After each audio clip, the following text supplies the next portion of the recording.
So yeah, I have this distinct memory of, and we were getting into a van, so it was probably my grandma's van. But even though I don't remember the exact details, I do remember us being here.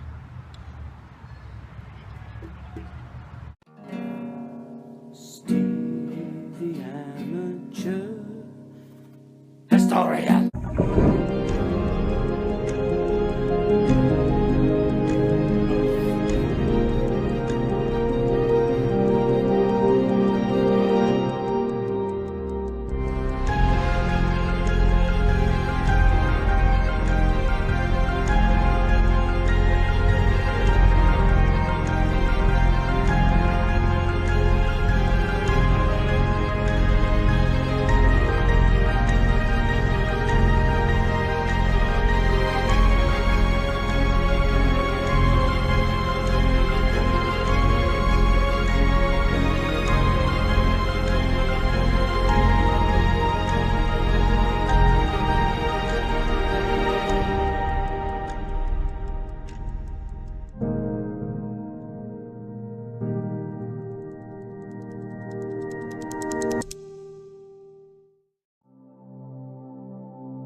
So it's Wednesday, March 20th, 1991. I'm 5 years old, essentially enjoying my last year of freedom before I start kindergarten in the fall.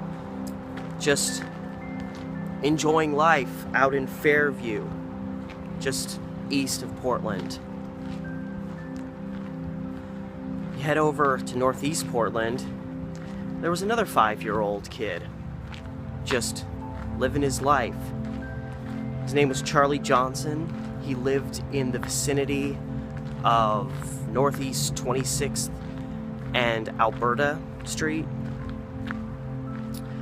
And on this particular day, he was, just a kid playing in his house, playing with his toys. He had a friend who was supposed to come over that day, who unfortunately couldn't.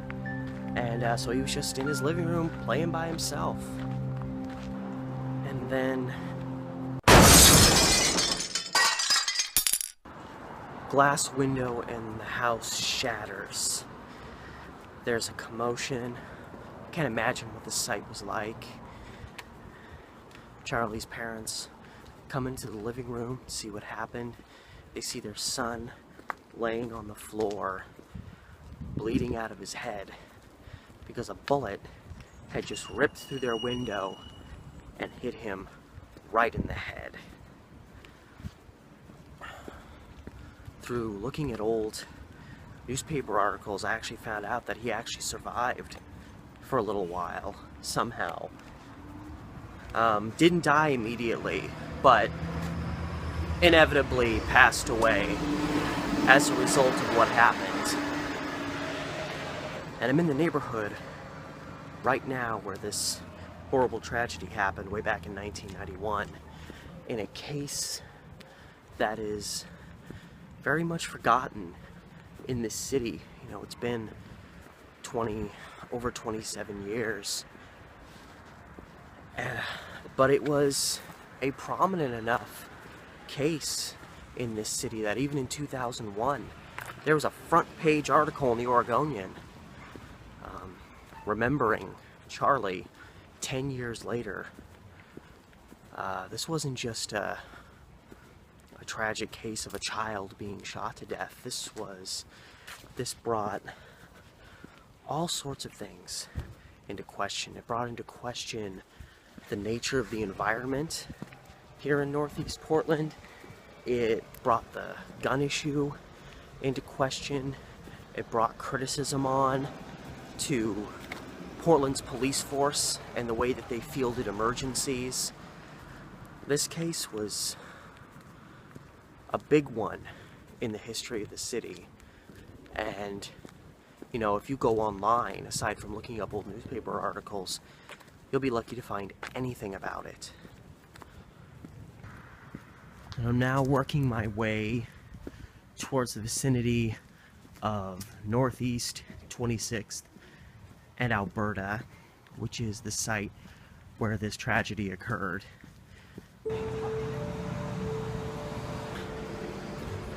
It's crazy, I've walked this stretch of Alberta so many times. Never realized I was walking right past where this happened.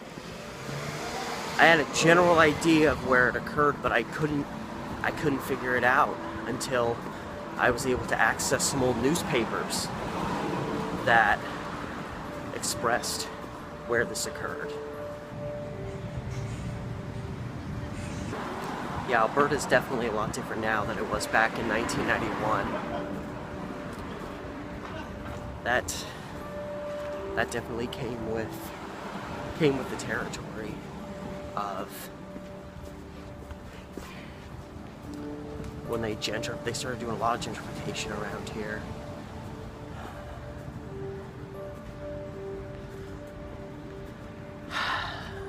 There it is. This is Northeast 26th in Alberta. Alright, so as I cross Alberta Street and start walking down 26th, I've gotten a lot of conflicting information. When I look back at these old articles, some say that Charlie lived in an apartment. Some say he lived across the street, next door. There's kind of a mixed bag. And I know exactly where his shooter lived. So I can kind of base things on that, but there's going to be a lot of guessing in this regard. There is an apartment here. This looks a little too new to be from 1991, so maybe that he lived here and it was torn down, but this little white house here, this is the one. It's very obstructed, but this is the house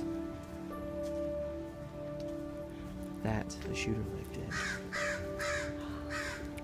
So now that I'm next to the site, apologize for the birds, but I can lay this story out a little more for you. This white house right here is the house where 19-year-old Darius Martin lived. And he was a next-door neighbor with Charlie Johnson and his family. And he's the person that shot Charlie. However, before anybody jumps to any conclusions about how this event went down, what happened, and I heard two different conflicting stories for a very long time. One was Martin thought somebody was menacing him outside his house. He panicked, grabbed his gun, and fired some shots out the window. That appears to be more of a misleading story. I haven't found anything in the papers to quite corroborate that. There were reports that a friend of his, or maybe it was his cousin, kind of spooked him, snuck up alongside the house and tried to, kind of sneak up on him, and that may have led to that happening. But the prevailing story I've heard is that Martin was trying to impress some friends of his in the vicinity of his house back here, and he was trying to show off, and he fired a shot out the window, a shot that he later said he thought he aimed the gun high enough to where it couldn't possibly hit anybody. However, when he fired it, it went through Charlie Johnson's window, hit him right in the head. So it's kind of rough that I can't find the exact spot where Charlie lived. I remember them living in a house, but when I checked around Google Maps of this area, none of them around, the house right here where Martin lived, none of them quite match it right. And again, one report said they were living in an apartment complex, so maybe this apartment just looks newer than it really is, or he lived in an apartment complex that was here and is no longer here and was replaced. That's all I really have to go on. And I think this might be the access way to the alley. because this leaves open another possible theory that, yeah, see, here's the alleyway, and this goes behind Darius Martin's house that he lived in. And this is the back side of the house that Darius Martin lived in. See a sprinkler on. So maybe they lived here. I don't know. But yeah, here's the back side of his house. The shots he fired probably would have gone right across here. So a horrible tragedy. A guy that was either spooked, got nervous, or a guy that was just showing off. Either way, it led to probably the most foolish decision this guy ever made in his life. And it led to the passing of a 5-year-old boy who never really got the chance to experience life to its fullest. And those of you who watch my channel know that I do videos sometimes about kind of famous crimes that have happened, famous deaths that have happened, famous moments in Portland history. And this is one of those. I also like doing videos where the history or is an event that's kind of forgotten, so it's a little lost in all that happens in the big city. And this also qualifies as that as well, because again, you ask people, even people who've lived here for a long time, do you remember the tragic death of Charlie Johnson? And a lot of people probably not going to remember. But I remember it. I remember it really well, even only being 5 years old at the time. Because Charlie Johnson was my cousin.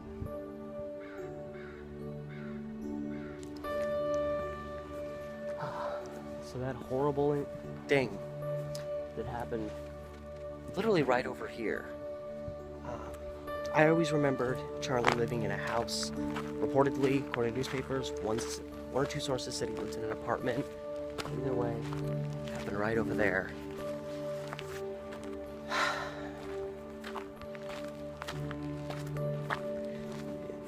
Something like that's bound to work you up.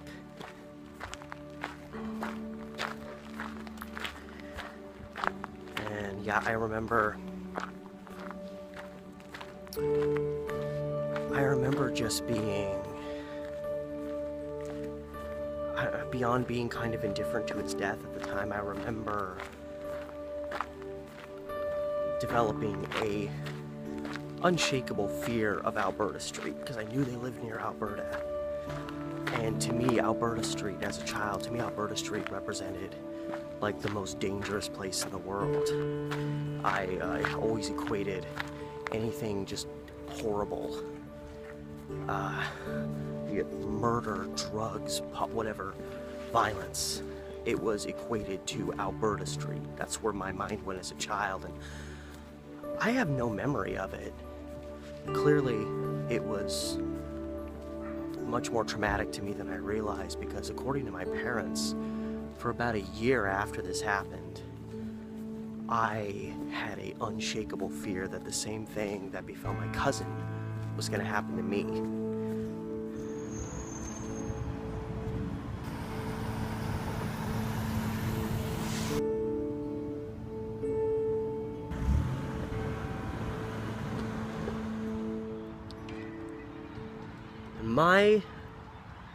My personal relationship with Charlie as little kids was not a very good one. It really wasn't. He was, I mean, to put it bluntly, he was kind of a bully as a kid. As, you know, a lot of kids are. He was a little bit older than me. And, you know, that kind of thing can happen. But yeah, it's really sad. I don't have a lot of memories of him, but I don't have any good ones. The one standout memory I have of him was his last birthday when he turned 5. It was a small gathering. There was, you know, I was there, I was his cousin. He had, you know, a few other friends there. We were all about the same age. I bought him it was in the shape of a tire. It was a plastic tire. When you opened it up, there was these little individual sections, and each one had a Hot Wheels car in it. You know, I loved that stuff, so I thought he'd like it too.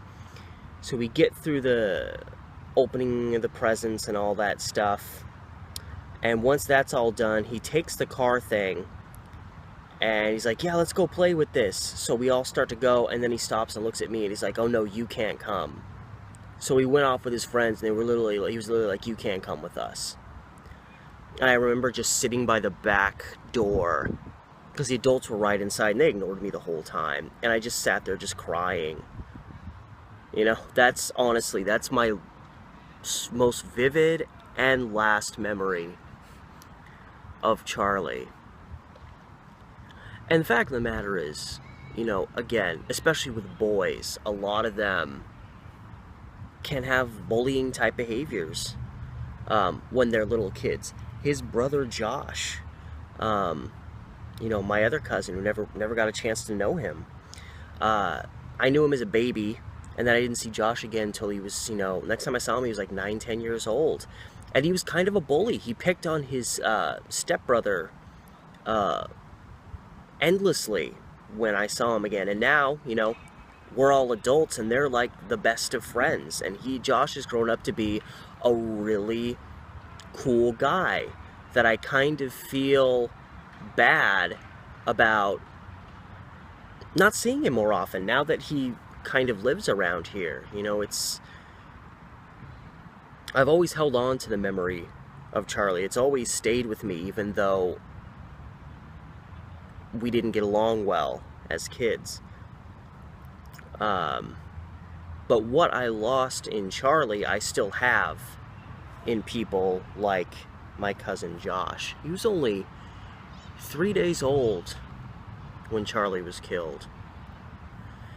And I don't want to get too into the details. I don't want to, you know, there's some stuff that, you know, maybe you shouldn't throw out there online for the world to see, but I'm giving my story. This, you know, this has affected me. It stayed with me all my life, and I've always wanted to do a video like this about this event because it's deeply personal to me, and it makes sense in terms of what I do on my YouTube channel. But in later years, I really understood a little bit more why Charlie was kind of the way he was. My uncle, really great guy, and this was a rough marriage he was in with his wife, whose name I'll leave out because I'm about to throw her under the bus a little bit.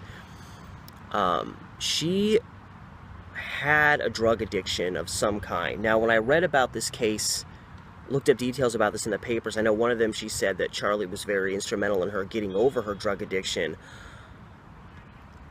Maybe she was over drugs by the time of his death, but I always remember her being a mental case, to put it bluntly. She was always, I have no memories of her where she wasn't yelling. I remember, it may have not even been Charlie's birthday, it was someone's birthday in our family, and there was a birthday cake out, and I walked up to it and just looked at it. I was just kind of looking at the cake, and she saw me from, you know, the other room and just howled at me. Get away from that! It was that's how I remember her voice being. She was a very, very troubled woman, and obviously, you know, suffering the death of your son, you know, when you're already troubled, that can be it for you, for some people. And I hope in the prevailing years that that horrible tragedy was helpful to her, as opposed to being destructive to her. Because I remember watching, like, news coverage of, like, the trial and seeing her on TV talking and thinking it was so weird as a little kid seeing a member of my family on TV. But my last memory of her, this is how gone she really was. Things were definitely going south in her marriage to my uncle. And Joshua, he was still a baby. And something happened. I don't know behind the scenes, but essentially my uncle's wife, Charlie's mother, showed up at his work with Josh and just like plopped him down in front of him while he was in the middle of his work shift and said something to the effect of, "He's your son too," or "He's your son now," or something like that, and then just walked off. So he was in the middle of his work shift, and so he couldn't take care of Josh. So as I understand it, he ended up calling his mom, my grandma, so she came and picked him up, but she couldn't watch over him. And I was still young, and my mom was a stay-at-home mom raising me at the time, so she was in a position where she could watch Joshua while my uncle was working. He couldn't take care of him. And I have vivid memories of that time with Josh, of him being over at our apartment and me like running around the house and him trying to crawl after me. And when he would get close, I would climb up on the counter to like be safe from him, and he would look up at me like, "Really? I'm a freaking baby. I can't walk yet. You're gonna do that to me?" And I don't remember this part, but apparently the police showed up at our house later on because my uncle's wife, Charlie's mother, had apparently called the cops and said that we had abducted her son. So of course everybody had to get involved with that. My grandma had to get involved and be like, "No, she dropped him off." And I think that was one of the final nails in the coffin to that marriage, which really was for the best. My uncle went on, married a much more together woman, started a new family, and now Josh is a part of that family. So in the end, that's working out about as well as it could. But it was a very strange time, being 5, pushing 6, and having all this stuff happen and not really fully understanding what it all meant. And it's a really bad thing to say, but I mean, the sad fact of the matter is, in my experience, when I was a little kid, I didn't like Charlie. I didn't like him. I thought he was a jerk. I hated having to go see him. It's horrible, and that's one of those big things that makes me wish, that, I didn't like him as a kid, but I didn't get a chance to know him as an adult. And, we could have had a great bond in later years. We were practically the same age,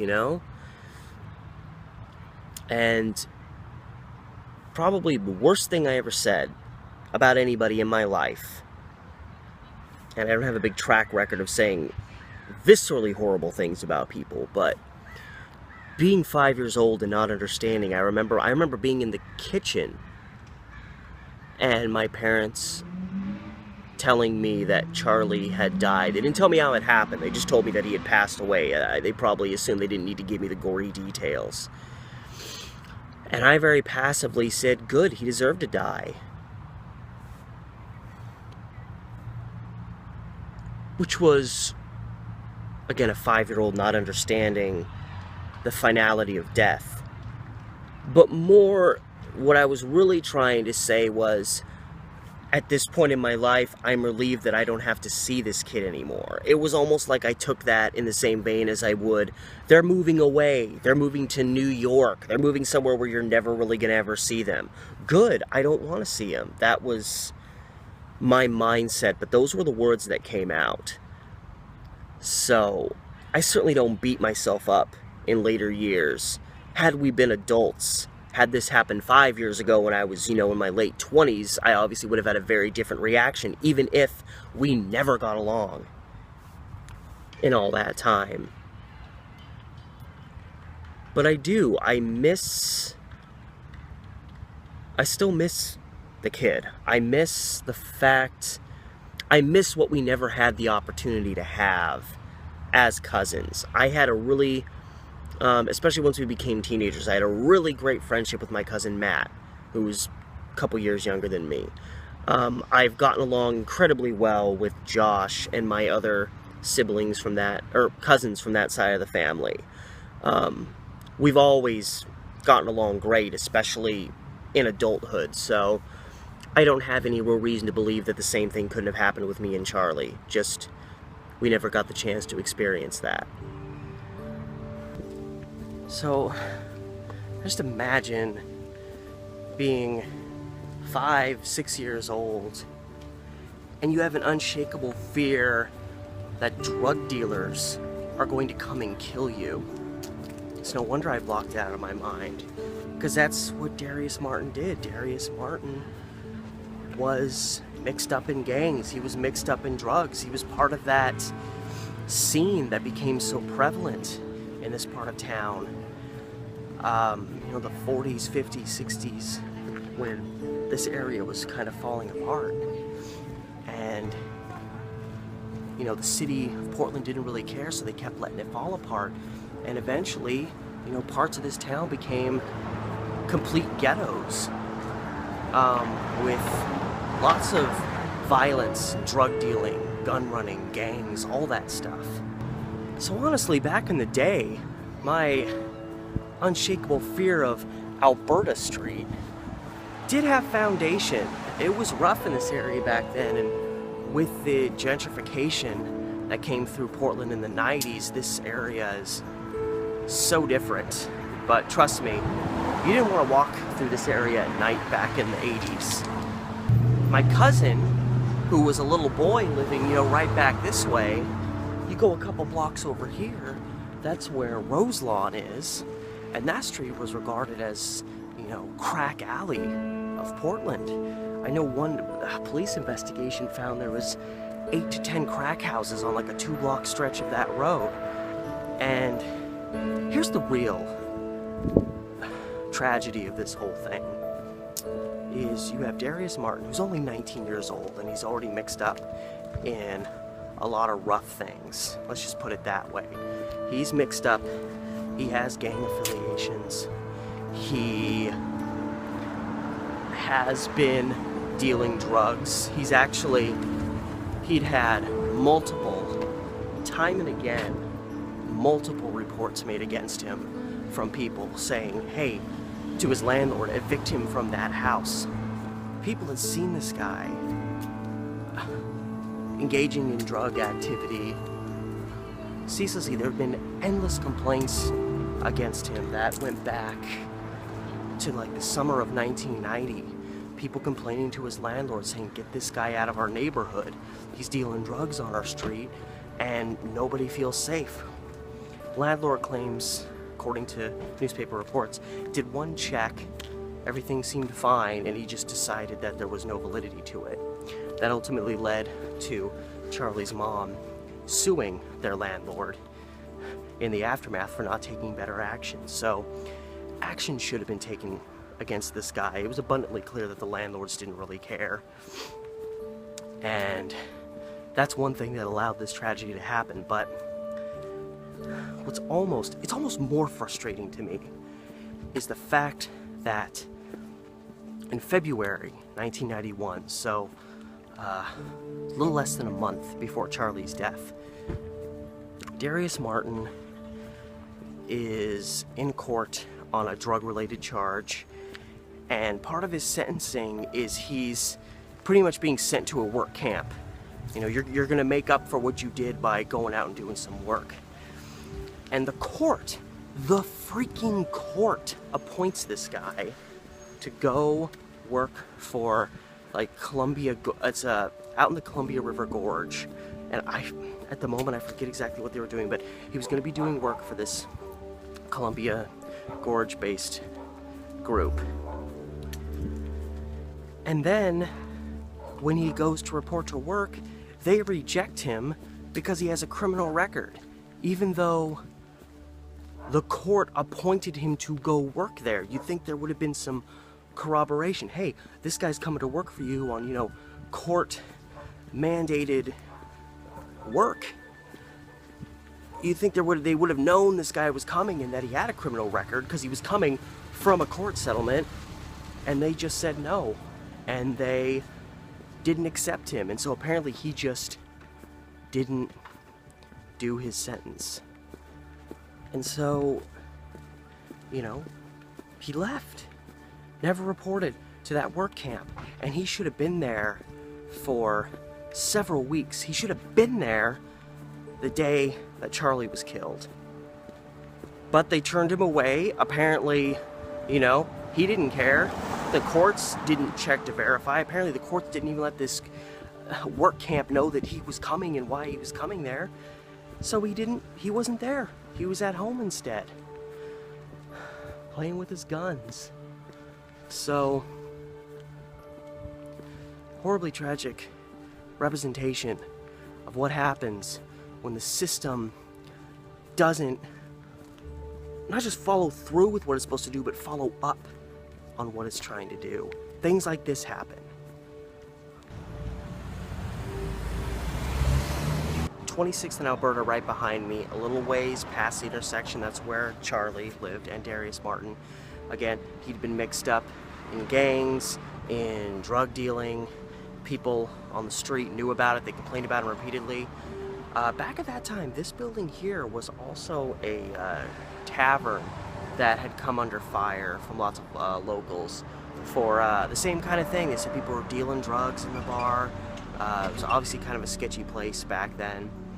And the OLCC, Oregon Liquor Control Commission, kind of just drugged their feet on the matter. But then, after Charlie died, and it was known that it was a drug dealer that literally lived like half a block down from this tavern that had been so endlessly reported on, like within days the OLCC pulled their liquor license for this place. So, another case of the system not working that great. Too little, too late. Why did it take a tragedy that horrible for these people to do their jobs? And the system was so out of whack that after Darius Martin was arrested for this and kept in court, the judge passed down a no bail decision, pretty much meaning this guy's not even up for bail. We're keeping him in jail. And apparently that didn't get filed properly, and he ended up getting enough of his bail pass to be released. This guy got released back out onto the streets, like, within, I don't know, 2 weeks of the shooting. And they had to track him down, like, a couple days later and bring him back. So, great system. Darius Martin ends up going on trial, and he ends up being found guilty of manslaughter. I can't remember if it was, I think it was first-degree manslaughter was what he was found guilty of. And he was sentenced to 9 years and 7 months in prison, which, with a case that big, the circumstances surrounding it, the tragic death of a 5-year-old kid because of someone's stupid decision, it's easy to just be filled with rage that that's an injustice. He should have done more time. I know I felt that way even as a kid. Everyone in my family was furious. And he probably should have, when all is said and done, had a longer sentence, but I don't think this guy, for that alone, should have spent the rest of his life in prison. I believe, as an adult, I believe wholeheartedly the thing was an accident. It was a stupid, impulsive act, no doubt. It was a foolish thing that he deserved to be seriously held accountable for. But at the end of the day, it was not an objective to this young guy to kill a kid. He wasn't sitting in his kitchen staring out the window across the way and saying, you know, I'm done with that kid. I'm gonna do something. At the end of the day, it was still an accident. So I think he should have served more time, but I know a lot of people wanted him, you know, locked away, throw the key away. But then, as the years passed, I'm no longer a little kid anymore. I am now a teenager. There ended up being a new twist to this whole thing.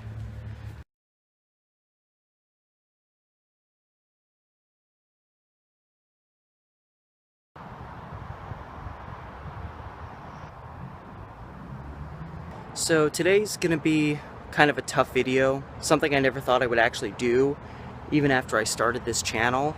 It just wasn't something that had come into my head, and I literally stumbled onto a reminder of it by chance. So I'm going to go to a location that actually connects to something very, very significant to me. Yeah, I'm gonna be going up to the Albina neighborhood as soon as I can get there, and I'm going to be going to the location where a double homicide occurred. A man and his son.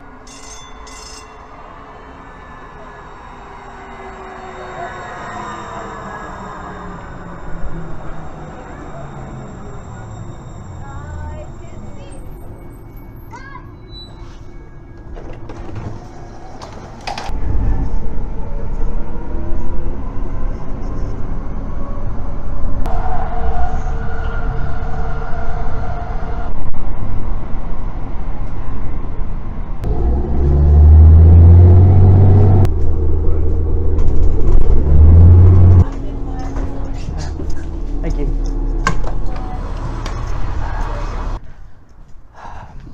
I've had this like twinge in the pit of my stomach for about the last 15 minutes just thinking about coming this way. And I've never had that before doing one of these videos. Even when I went to the Fairview Trading Center, it was more just excitement, but this is just this pit. It's just somebody's just slammed, just caved my stomach in. I found something online last night that struck a chord with me, you know, brought some memories back, some personal memories that I kind of have thought about off and on, but haven't really focused in on, if I can put it that way. And then I got a reminder yesterday of something that I've actually been looking for. I've actually been trying to figure out this particular location for years.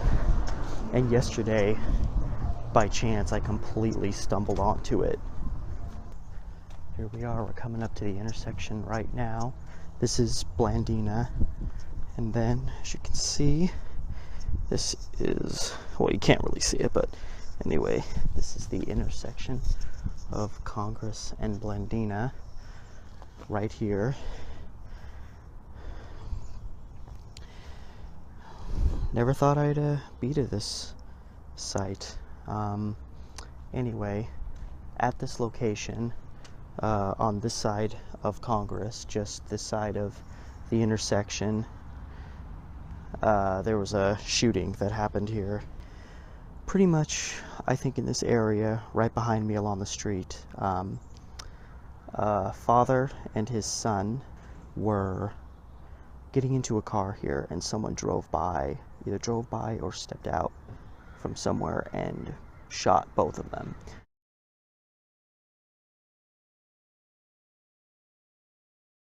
And yeah, it all happened right on this stretch of street right here, and I never thought I'd actually make it to this particular spot, because I flat out couldn't find any information on this thing for years, and I was genuinely curious.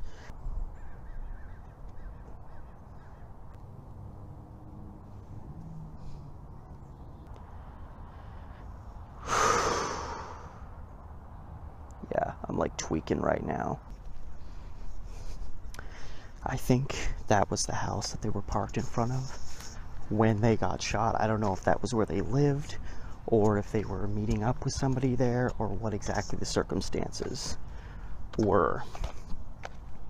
But yeah, this particular area was not a safe place to be in back then, and I don't really know how safe it is now, but because it's become so much more gentrified in areas all around this, I'm assuming this area is kind of at least gradually moving in that direction.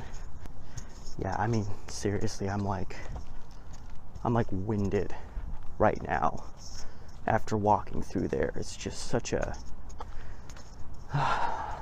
it's an emotional experience.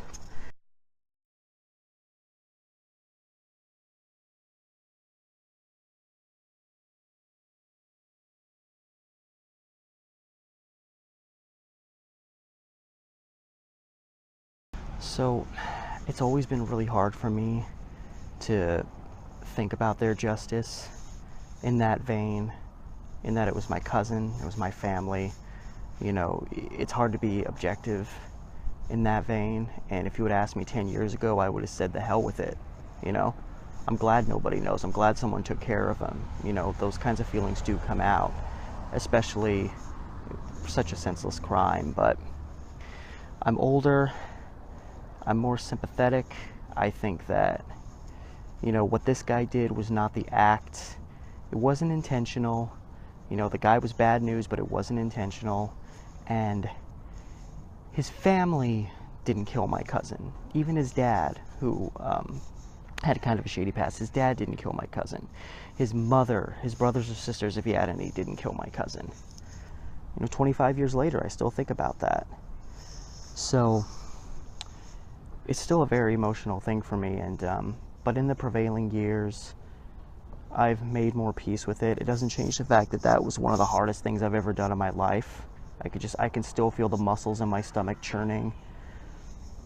You know, these blogs aren't always just about somebody else's pain. You know, if I talk about something, going to a place where a serial killer lived, going to a place where a murder happened, a place where an arson happened, a place where a kidnapping happened. You know, when I'm talking about serious things like that, it's not always somebody else's pain. Sometimes it has to be my own. So, that's it.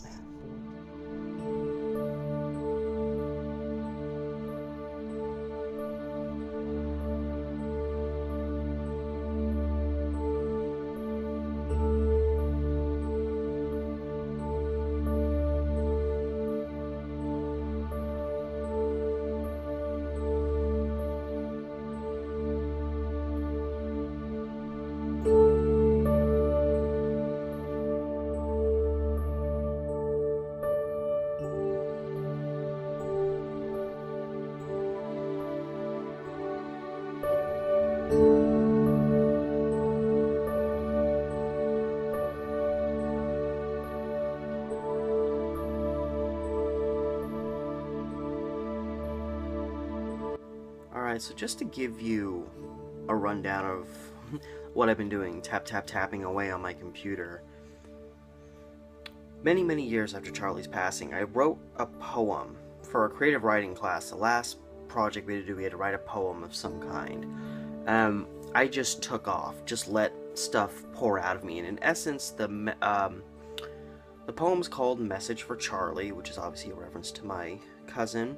And the idea of the poem is that, like, I was having this brief moment where I could go to the afterlife and visit him, and how, like, seeing him again for the first time and not really knowing what to say. I wrote it in 2011, fall term of college at Clackamas. And, I haven't read it in forever. I honestly don't really remember much of it, and it's pretty lengthy. It was 3 pages, but I'm gonna read it for this, just to kind of give you a feel of my thoughts, reflectiveness in these many years since then. So here's Message for Charlie, and fortunately I saved a copy onto Facebook in a note because I honestly don't know where the original copy is saved to. Hello there, old friend. Such a pleasure to see you again. Have you been well?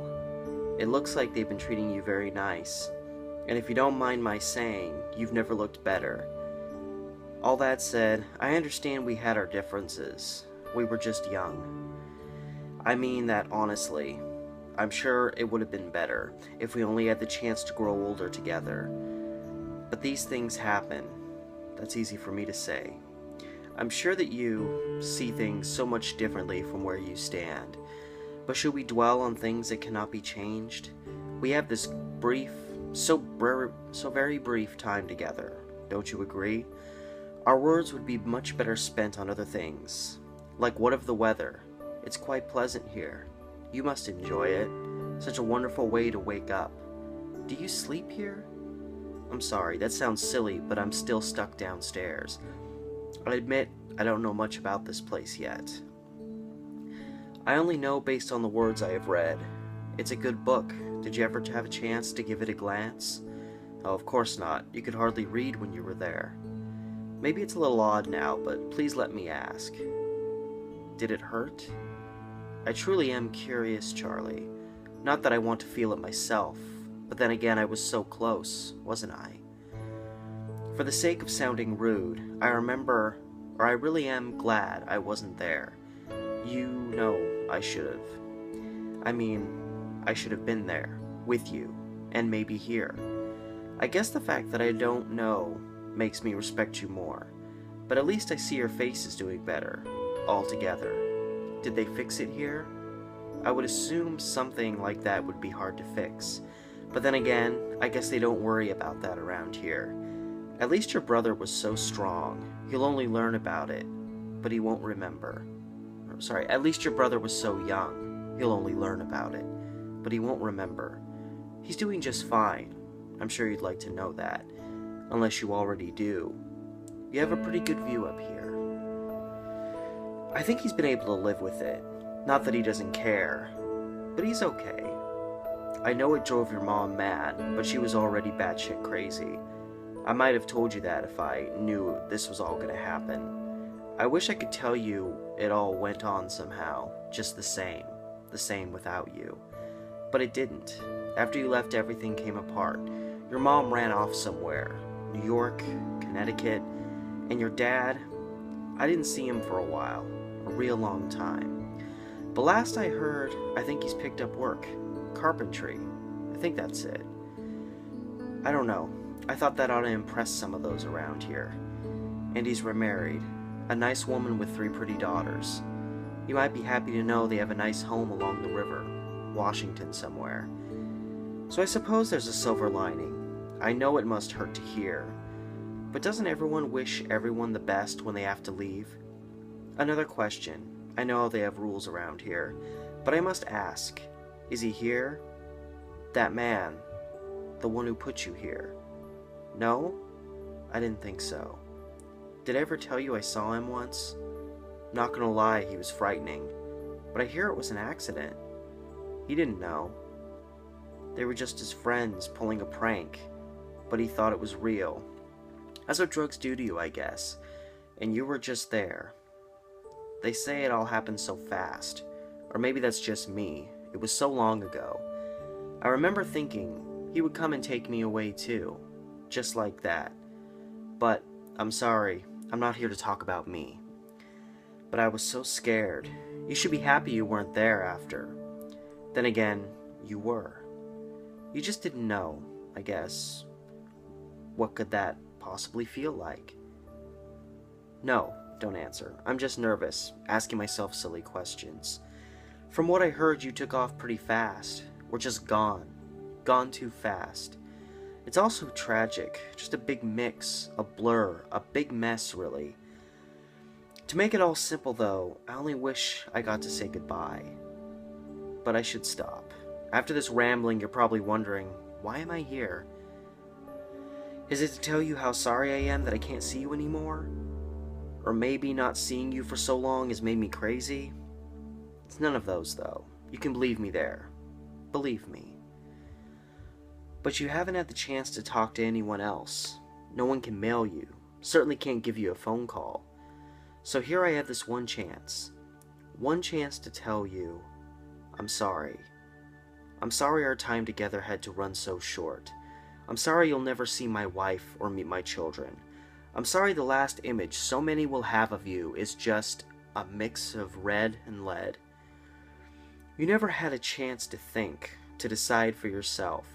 I can't imagine what that must feel like. Nothing, I guess. I was so young, and never again didn't mean a lot to me then. Not like it does now. But now, I've obviously grown older, and my eyes can see, and I've tried to appreciate this world the best I can. The flowers on the ground, the sun in the sky matter to me because I knew you.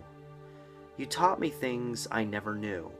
I want you to know I didn't know then, but I will never forget now. I could see your eyes shuffling a bit, and I understand. This is a lot. But I feel it's the least I can do to put you at ease, and I am ecstatic at this one last chance to see you. I know you haven't been able to say much, but no worries. We're just fine. We only have so much time here to say so much.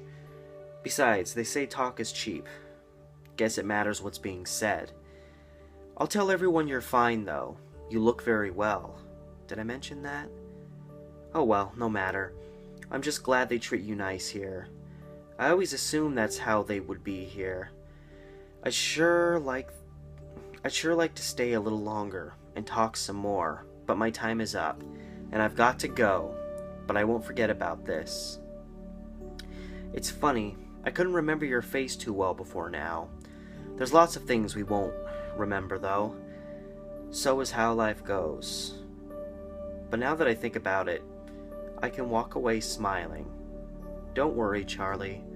I know we'll cross paths again.